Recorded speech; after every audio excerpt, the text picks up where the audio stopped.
आपके मन में एक प्रश्न होता है कि राम जी ने लंका जाते समय रावण से युद्ध करने के लिए वानरों की सेना क्यों बनाई? कभी सोचा आपने? आपको कुछ हो रहा है विचार पंचतत्व प्रभु, कुछ मन में आ रहा है? मेरे मन में आ रहा है। इलेक्शन के रिजल्ट के बाद मुझे बहुत समझ में आ रहा है कि राम जी ने मनुष्य की सेना न बनाकर वानरों की सेना क्यों बनाई। 4 जून के रिजल्ट के बाद इतना समझ में आया कि राम जी ने अच्छा हुआ वानर की सेना बनाई, अच्छे से राम जी के साथ रहे, रावण के साथ युद्ध किए, विजय प्राप्त हुई।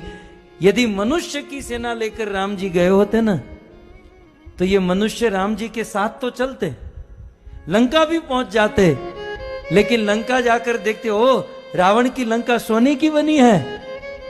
ये सारे मनुष्य सोने की ईंट, सोने का हार उसी में रह जाते और राम जी अकेले हो जाते। यही बात नरेंद्र मोदी जी के साथ कल हुई है। सस्ता राशन चाहिए, सस्ता गेहूं चाहिए, सस्ता चावल चाहिए, उस थोड़े बहुत धन रुपये के प्रलोभन में एक साधु का साथ छोड़ दिया भारत के लोगों ने। कितना सुंदर आयोजन नरेंद्र भाई मोदी का था कि 400 से अधिक सीट आए तो आने वाले दिनों में निर्णय लेने में या परिवर्तन लाने में कठिनाई नहीं होगी। लेकिन हमारे अपने ही सनातन धर्मी हिंदू भाइयों ने, बड़े दुख का विषय है, मुस्लिम भाइयों ने 90% वोट किया और ये कहलाने वाले सनातन हिंदू धर्मी ने केवल 50-55% वोट किया। मैं आपके हाथ उंगली देखना नहीं चाहता हूं या दिखाना नहीं चाहता हूं कि हम कैसे हैं, लेकिन बड़ा दुख होता है कि हरि का एक लाल है। 70 साल के बाद कोई एक हिंदू सनातन धर्मी, सनातन धर्मों को आगे बढ़ाने वाला, भारत का नेतृत्व करने वाला, भारत को विश्व गुरु बनाने वाला एक आदमी आया और 10 साल काम करके एक मांग रखी थी कि अब की बार 400 पार, लेकिन 300 पार भी नहीं की है। आधे लोगों ने वोट ही नहीं किया और जिन्होंने वोट किया वो प्रलोभन में फंस गए। मुफ्त का राशन मिलेगा, ये मिलेगा, वो मिलेगा। अरे राशन पानी तो भाग्य की बात होती है, यह दिन दूर नहीं। यदि जनसंख्या पर नियंत्रण नहीं किया गया तो विधर्म की संख्या बढ़ेगी और यह कथा कीर्तन करना भी कठिन हो जाएगा। रात को सोए होंगे, आपके गले काटकर लोग चले जाएंगे। इतिहास के पत्ते पलटे ना, छत्रपति शिवाजी महाराज ने यह मुहिम चलाई थी, लेकिन छत्रपति शिवाजी महाराज को सनातनी हिंदू धर्मी ने ही साथ नहीं दिया और आगे बढ़े तो महाराणा प्रताप ने यह मुहिम चलाई थी। उनके अपने ही लोगों में फूट पड़ गई और उन्होंने साथ नहीं दिया और आगे बढ़े। भारत आजाद हुआ तो सरदार वल्लभ भाई पटेल ने मुहिम चलाई, लेकिन उनको ही अपने ही लोगों ने साथ नहीं दिया। और आजादी के 70 साल के बाद एक आदमी 10 साल के अगाह परिश्रम के बाद 400 पार जाना चाहता था, लेकिन हमारे अपने हिंदू सनातन धर्मी ने ही उनका साथ नहीं दिया। मैं तो मोदी जी को यदि मेरी आवाज पहुंचे तो यही सलाह दूंगा, भाई आप 70 साल के हुए हो, खा पीकर मौज करो, ये किसी के नहीं होने वाला है। इनको गुलामी करने की आदत ही पड़ गई है। एक आदमी ने बहुत सुंदर लिखा कि ऐसा लग रहा था कि हिंदू जागा है। ऐसा लग रहा था पिछले 10 सालों में कि हिंदू जागा है, लेकिन कल समझ में आया जागा था बाथरूम करने के लिए, फिर सो गया।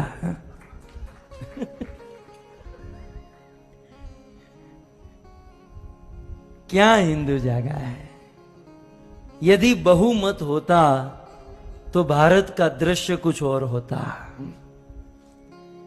हम अपने आप को भारतीय मानते हैं ना, तो भारत का संविधान थोड़ा बहुत जानना चाहिए, भारत का गणतंत्र हमें समझना चाहिए, और हमें हमारी जिम्मेवारी समझकर काम करना चाहिए था। लेकिन अब क्या करें, ये प्रवचन यदि 2 महीने पहले किया होता तो अच्छा था।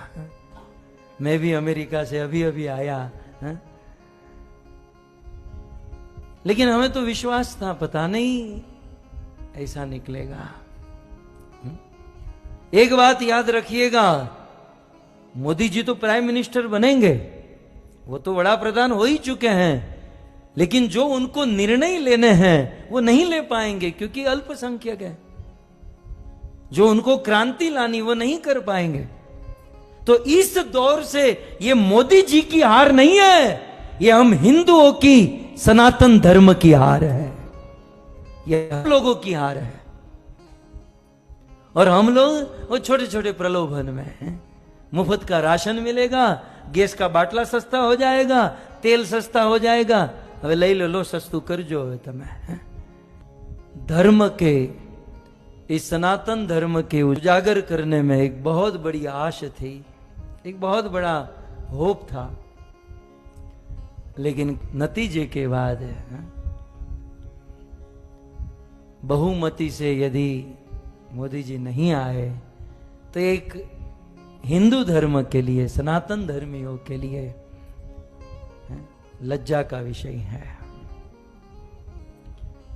क्या इन लोगों को यह नहीं दिखाई दिया कि इतने वर्षों के बाद अयोध्या में मंदिर बना?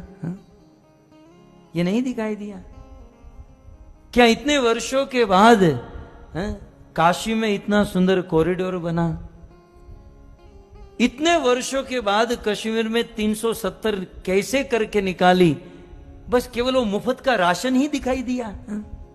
मतलब इतने गिरे हुए हैं कि उन विधर्मियों की बातों में आकर। इसीलिए मुझे लगता है कि राम जी ने अच्छा किया, बंदरों को लेकर गए। आपड़ी कथा वांदराओ सारा। अच्छा हुआ, राम जी देखो कितने बुद्धिमान निकले।